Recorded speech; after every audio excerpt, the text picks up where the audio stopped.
Now, I wasn't going to really do a video about this here, but it have to be said, man. And I want to talk about what annoys me about J. Cole. First thing that annoys me about J. Cole is how apologetic he is. Like, especially to Kanye West.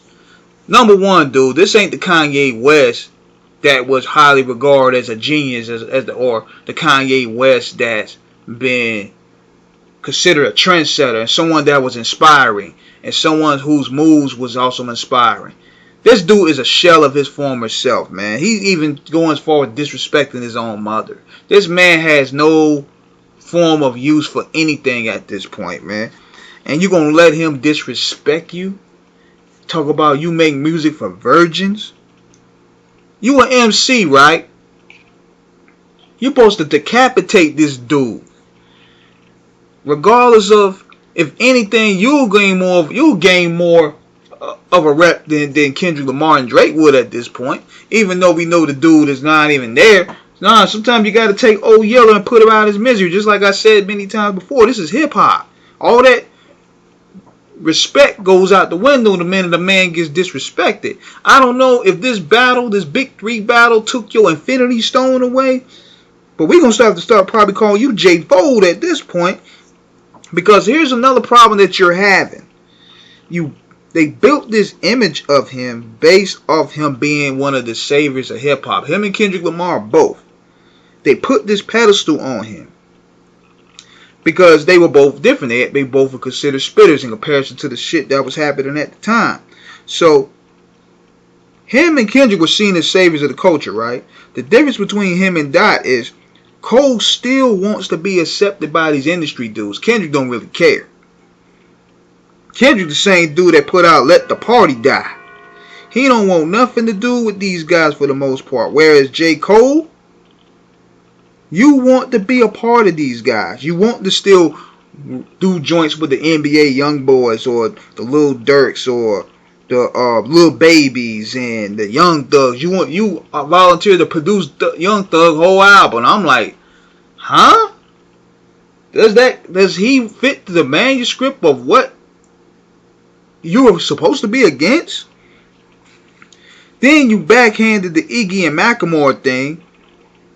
You pop-ish and apologize to Little Pump.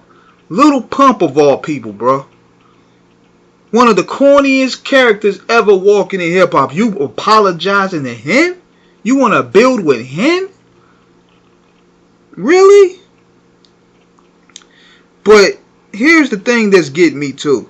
If you want to be that rapper that focuses on peace, quality, and unity, you want to put your hood on and go put your headphones and just take a ride on your bike at the beach, put that type of music out, that's cool. I love that from him. I'm actually a fan of J. Cole.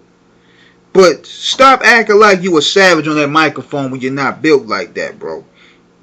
Like, seriously, it's already showing in your fabric you're not built like that. Dudes gassed that verse you did with Benny up and build him up like he was a cannibal. Like he eat MCs for breakfast, lunch, dinner. Nah, man, you nothing like that, bro. You're nothing like that, because the minute you met with a challenge, you don't want to take it on. You got to take that away. You ain't a part of the big three no more. It's Drake. Now I got to put Pluto up there. I got to put Future up there. Drake is lucky to be on there, but since he got so many stands up there that's keeping him afloat, so yeah, we'll still keep him up there, but Kendrick got the crown right now. Future, you definitely number 2. Drake is number 3. Cole, you ain't in the discussion right now. You ain't in the big 3. You bowed out, homie.